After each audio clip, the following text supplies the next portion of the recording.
Hey guys, welcome back to another episode of Play and Chat. I am your host, Ash Simster, And I am the Dr. Dodo. and it is officially the holiday season. We're in the month of December.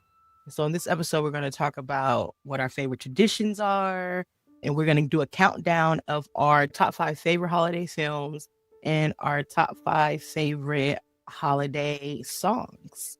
So, Dr. Dodo, do you have any traditions that you do with your family every year? Yeah, we do a lot of ugly sweaters, matching pajamas, a lot of silly things that just encourage us to be lazy, lay around, and do very.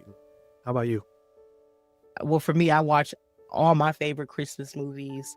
On Christmas Eve, my whole family get together. I see cousins that I rarely ever see, and they come over to my parents' house, and we just eat and relax and just enjoy each other's company. And then Christmas Day, we indulge in more food and movies and just hang out with one another. It sounds like Is there a special dish that you ever look forward to, or a favorite meal that you only eat this time of year? no, but I'll tell you there's a dish that I do not enjoy. Comes up a lot this time of year, Hmm. and those are tamales. I hate tamales. I used to have to make them as a little kid for hundreds of people, and that required hours and hours of spooning dough, putting it on the corn leaf, and it was just crazy chore. And everybody I know loves tamales. Do you like them? Yeah.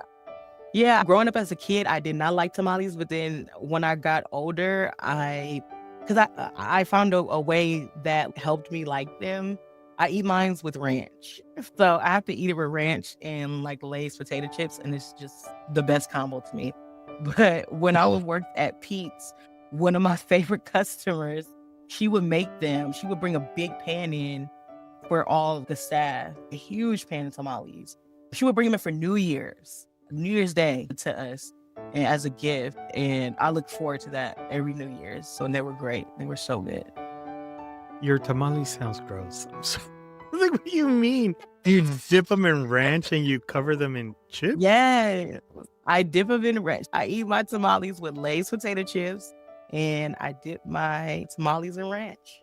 And it's really good. Don't knock it till you try it. I mean, ranch, it's hard to fuck up ranch. So, yeah, I guess.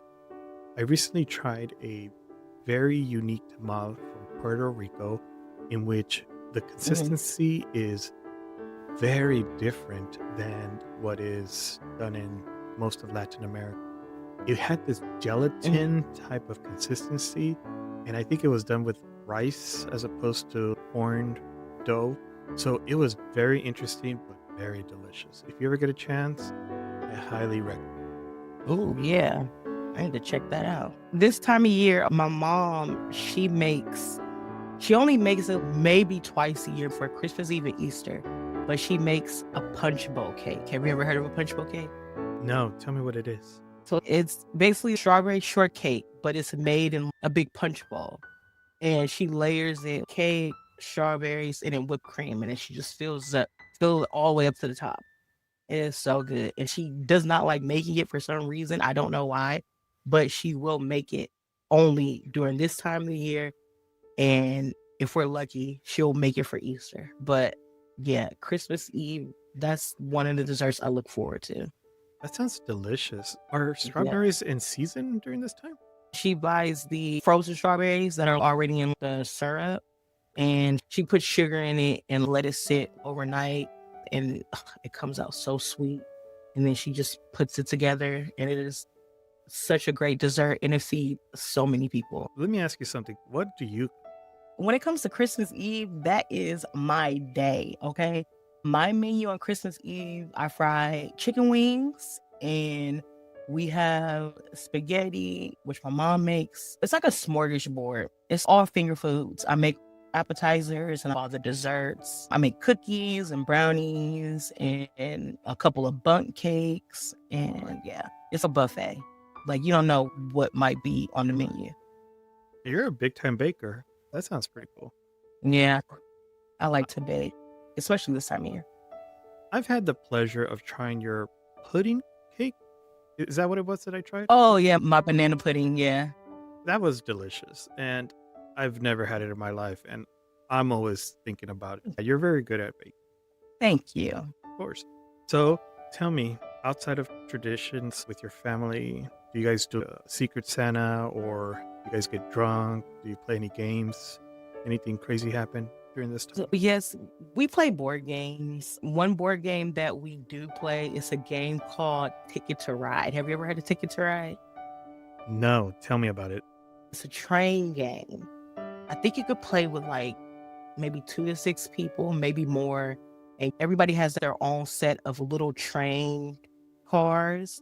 And everybody gets 3 routes, and you have to complete a route. Like the board is of the map. And so one of your cards might say you have to go from Vancouver all the way to New York. And you have to claim these routes with your trains and complete your route. So each route is worth so many points. You get points as you're claiming a route, and whoever ends up with the most points wins. And it is such a fun game. It's really become a family favorite. Yeah. That sounds like fun. Okay. It's like I've been to Christmas parties where with my Filipino friends and we played Pasoy Dos. Have you ever heard of that? And no, I've never heard of that. It's a very popular card game, but what makes it so much fun is that we would play for money.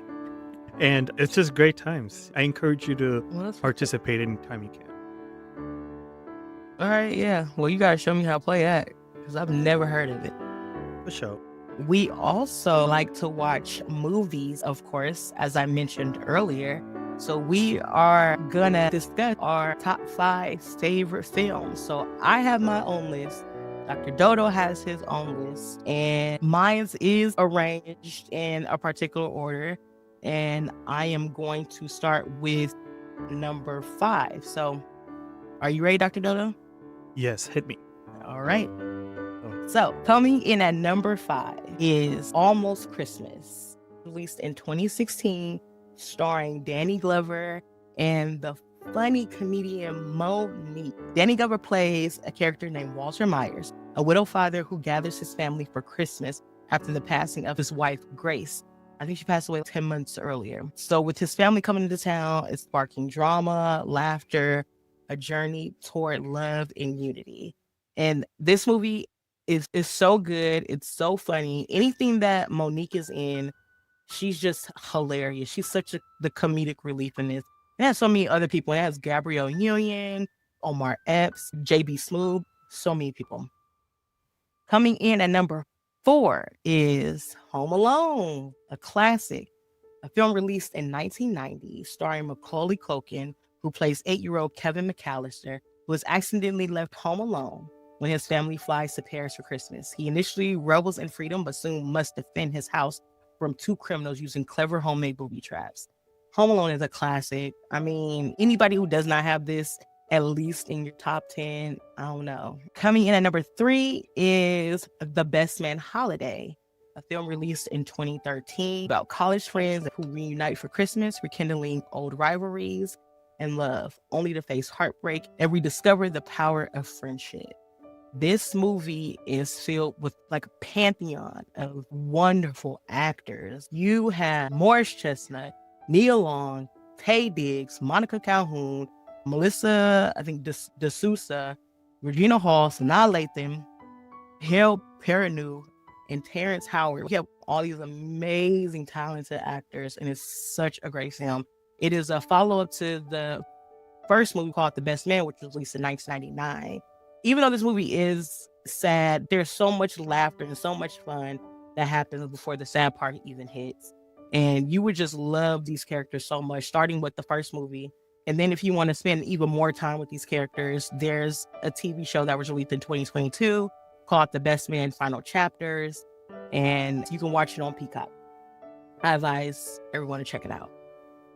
Coming in at number 2 is National Lampoon's Vacation, a film released in 1989, starring Chevy Chase and Beverly D'Angelo. Chevy Chase plays Clark Griswold, a father who is determined to give his family the perfect Christmas, complete with a huge tree, over-the-top lights, and relatives galore. But one mishap after another turns his holiday cheer into chaos. Chevy Chase is hilarious. He's a family man that's always trying to go above and beyond for his family, and it's just very comical. The movie is funny from beginning to end. My number one all-time favorite Christmas movie is Last Holiday, a film released in 2006 starring the one, the only Queen Latifah, who plays a shy woman named Georgia Bird, who is diagnosed as terminally ill and only has 2 weeks to live. She splurges on a dream European vacation and discovers the joy of living boldly. This movie is so warm, so comforting, it's funny, and it's just a great watch. It's such a cozy watch. And Queen Latifah is just, that woman should be studied, okay? Her career has been amazing. I think I've seen almost every movie that she's ever led. And I love the characters that she plays. And she's just a super talented person. And that is it for my top 5 favorite Christmas films. So what's your list looking like, Dr. Dodo? Let me ask you something. Does LL Cool J play the love interest in that movie? Yes, he does. His name is Sean. Does it turn out that at the end she actually did not have a terminal disease? Of course. Of course. All right. I just wanted to make sure. Yep, spoiler alert. If you ain't seen it, the movie's almost 20 years old. Yes. Get on it. It does. I mean, I haven't seen it, but yeah, that's. I have to confess that I am not big on holiday movies. I find them too predictable, very cringy, and I'm a little bit of a screw when it comes to that. A little bit, I said. But I did get down a couple of movies, but I'm going to approach it in a different manner. I'm going to ask you questions to see if you can guess the movie. I'm going to give you some randomness about the movie, and you tell me if you can figure out which one it is, okay? So I'm going to start off with the first movie. All the stunts are real. There's no padding or special effects when it came to this movie. And there were a lot of stunts that were done. In this movie, there is a gangster movie called Angels with a Filthy Soul. It was created specifically for the movie, and it's 100% fake. Do you know what movie I'm talking about? That's Home Alone. It is. How do you know? Yep. It is. All right, so John Hughes wrote this script in 10 days, which is crazy. Yes. Right. For those who don't know, John Hughes also wrote Breakfast Club, Pretty in Pink, and 16 Candles. Basically, every hit in the 80s, right? And did you know that, well, since you already guessed the movie, I have just some did you knows. Daniel Stern, which plays one of the thieves. You know your favorite scene of the movie with the tarantula? Yes. So that scene was shot once with a real tarantula, and the scream was added later, dubbed in to not scare off the spider as it's crawling around near his mouth. Isn't that crazy? Did you know that? Yeah, I did not know that. I figured that it was a real tarantula, but I always wanted to know if the scream was dubbed in, because I was wondering, like, how many times did they do this scream? But that's cool. And it's a real primal, deep scream. Oh, yeah. It's coming from the soul, right? It's like very painful. Now, did you know that Robert De Niro was considered for the role of Harry? No, I did not. Yeah, which is funny because we were talking about this not long ago about how Joe Pesci, this was one of his biggest roles prior to Goodfellas, right? I think it was, yeah. And we were talking about how Robert De Niro and Al Pacino were just so dominant, and Joe Pesci kind of took a back seat to a lot of these roles that in movies and scenes that they shared. So it was just funny to see that. Yeah. So going back to the stunts, right? They were 100% real. There was no padding on think about all the times that the thieves fall on the hard concrete. That's actual hard concrete. There was no padding, no nothing. Yeah. Yeah, that sounds very painful because, dude, those spills were real. Crazy. So the last thing I wanted to let you know is that you had mentioned this, that Home Alone and John Candy shared a movie in the past called Uncle Buck, right? So John Hughes, when he started writing this, he had from the get-go Macaulay Culkin as the character, I guess because of their previous work and the chemistry that they had. So he was always considered to be the main front runner for that role. So the next one, and fun fact, they also wanted to do, after Home Alone 2, they wanted to do a third one, but I think Macaulay Culkin was like, I'm older now, doesn't make sense, and I'm not this little kid anymore. By the time they would have did the third one, he probably would have been like 14. Yeah. I would also say that I saw some interviews where he was talking about it was a really hard time for him personally, and that he actually has a hard time watching Home Alone because it brings him back to that time in his life. It's good for us, but bad for him. Yeah. All right, let's go with the next one. Okay, this movie had the highest grossing animated film ever, bringing $1.8 billion globally at the box office. Any idea who that could be? It bought in 1.8 billion at the box office. Yes, billion with the B. What year was this? 2013. If it's 2013, and it bought in 1.8 billion dollars at the box office. The only thing, but that's not it. The right. movie itself bought in 1.8 billion. Next clue. It is the first Disney film directed by a woman, Jennifer Lee. I have no clue. Its main song is available in 41 languages. This is the Yeah, journey no clue. to find a sister whose icy powers have trapped the kingdom in eternal winter. Oh, Frozen? Yeah. Oh, okay. Yeah, I forgot all about that movie. Isn't that crazy? $1.28 Yeah. billion. That's the power of addressing the kid community or the little girl community, really, to be honest. Yeah. So Let It Go, which is available in 41 languages. I had to see this movie like a good 300 times. And I know many of the scenes, I enjoyed it quite a bit. I mean, and I think it was big to see that first Disney film to be directed by a woman. I thought that was crazy.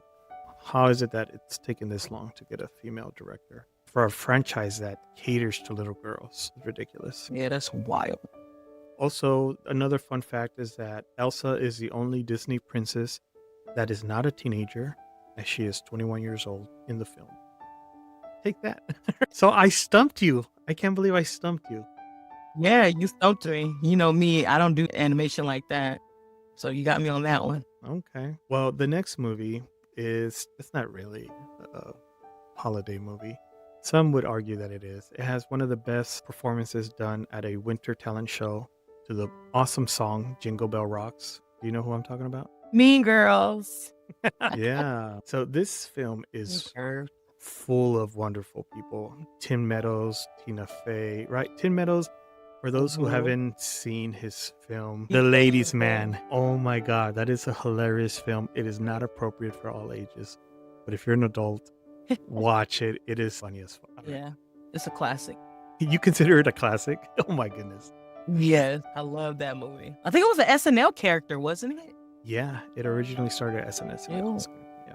So, fun fact, Rachel McAdams, Canadian actress, did you know that she wore a $20,000 wig to play Regina George because she refused to dye her hair? Isn't that crazy? Yeah, and it looked like a wig.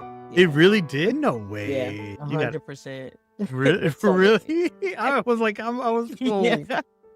Did you know that she recorded this movie and her other big hit, The Notebook, around the same time, even overlapping? I sure did. How'd you know that? I watched these movies in real time. When that movie was released, it kicked off my summer break. So in the summer of 2004, I went to go see Mean Girls. And then I watched The Notebook. I didn't go to the theaters to see it, but when it came on TV, I saw it. Rachel McAdams was in her bag in 2004. And Lindsay Lohan. Yeah. I'm not a big Lizzie Lohan, but this was when she was still cute and had that Disney shine to her. Disney shine. Yeah, it's crazy that you remember your summer of 2004. That's insane. Yes, I do. I don't remember. I know. Anything like that. So those were my 3 movies that I had, and you got 2 out of 3. I'm amazed. I for sure would have thought you would have known Frozen, but now I know your weakness, animation. Yeah. Even growing up as a kid, I didn't really watch a lot of animation movies. Well, you're missing out, and I'm going to make it a mission to get you to know more animation. But before we do that, let's go on to our next topic, which is going to be the best Christmas songs. All right. So we are going into our top 5 favorite Christmas songs. So coming in at number 5 for me is Merry Christmas, Happy Holidays by NSYNC. It's released in 1998. It is such a fun, upbeat song that I love to hear. I listen to our local radio station, which plays Christmas music all day, every day for a month straight. and they always seem to throw this song into rotation. It was a part of NSYNC's Christmas album that they released in 1998 called Home for Christmas.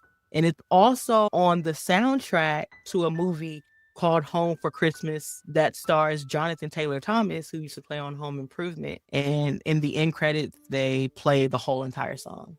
Coming in at number 4, Mary Did You Know by the Pentatonics, released in 2014. This version of Mary Did You Know is so beautiful. As you know, Pentatonics does all a cappella. Their arrangement of this song is the best arrangement that I've ever heard in my entire life. It just gives me chills. Number 3 is Let It Snow by Boyz II Men, released in 1993, featuring Brian McKnight. It is such a great R&B slow jam Christmas song. You got Boyz II Men in their lovely harmonies. And you got Brian McKnight singing right along with them. And yes, it's just amazing. Number 2 is Joy to the World by the one, the only, one of the greatest vocalists of all time. The greatest vocalist of all time, aka The Voice, Whitney Houston. Joy to the World was released in 1996. It was a part of the soundtrack to her movie starring her, Whitney Houston, and Courtney B. Vance called The Preacher's Wife, also starring the GOAT, Denzel Washington. This version of Joy to the World is so amazing. It's so fun. And then my number 1, my favorite Christmas song of all time is Oh Holy Night by Mariah Carey, released in 1994. This song it brings tears to my eyes every time I hear her sing this song. Mariah be hitting them high notes. She be doing her thing. And she always has a great choir that sings with her. This song is so beautiful from beginning to end, and it's so churchy, and I love it so much. And that is my top 5 favorite Christmas songs of all time. What you got, Dr. DoDo? That's a good list. What does so churchy mean? It just takes you to church. It's gospel. Like you want to say amen after? Yes, exactly. Okay. Well, my list is not created in any special order. These songs I enjoy very much. And I'm going to piggyback off of your list. Her 4th studio album and first holiday album from Mariah Carey, All I Want for Christmas Is You. Yes, she co-wrote it and co-produced it. She released it in 94, I believe, and it reached 6th on the billboards. And it's just a lovely song in which the singer is prioritizing time with the lover over receiving gifts. Lovely, lovely song. Everybody knows it. This makes her so much money in royalties. It is ridiculous. I'm sure everyone's heard it, right? The second song that is also a commercial success is from a duel. Let's see if you know who it is. Released in 1984. It's about a Christmas breakup. The songwriter was sued in the mid-80s for plagiarism. It was later overturned. They said, all songs sound like this. We cannot uphold your request. You know who it is? What famous duel? Talk about Last Christmas by Wham? Yes! Wait, they were sued for that song? So what happened was that George Michaels wrote, produced, and just did it completely solo, this song. His partner Andrew had nothing to do with the recording, right? Which is really shocking because they were a big duo group. And so Michael was sued by the writers of a very popular song by Mary Manilow, Can Smile Without You, due to what people said it shared many of the same chords, sequence, and melody. The courts determined that too many songs, not just Christmas songs, but just in general, too many songs share that same melody for this to be enforced. So they lost this lawsuit, and Wham went on to be a great success. It was so big that George Michaels actually donated all the proceeds to some foundation that was going on at the time. It was some catastrophe that happened in the 80s. So he didn't even see a penny of this. It was a really interesting read. The next song, let's see if you know anything about this one. Okay. It was originally written by Leroy Anderson, and it was constructed as a light orchestra standard in 1946 to 1948. It took 2 years to create. It is a very famous melody. You will know it as soon as I say it. Any idea with those clues? It took them 2 years to compose this song? Yeah, you don't remember your 1946 summer? You know what? Go sit down somewhere. Come on. I did not know anything. 1946 and 1948. What in the world took that long to make? Remember, we only had a orchestra Mhm. instrumental creation in the late 1940s.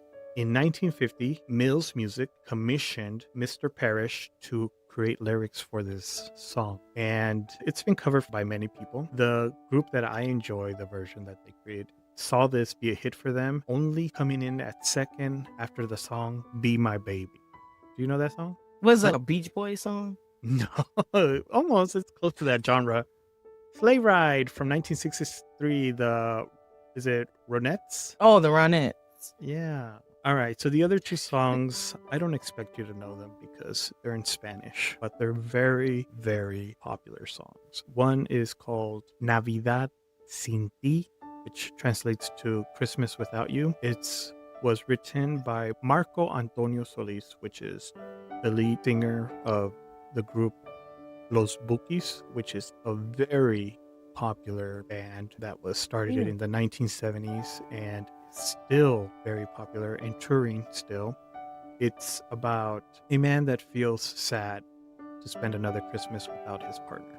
So, another Christmas without a partner. All right. Very popular, very sad, but played everywhere. The next song is a Venezuelan song.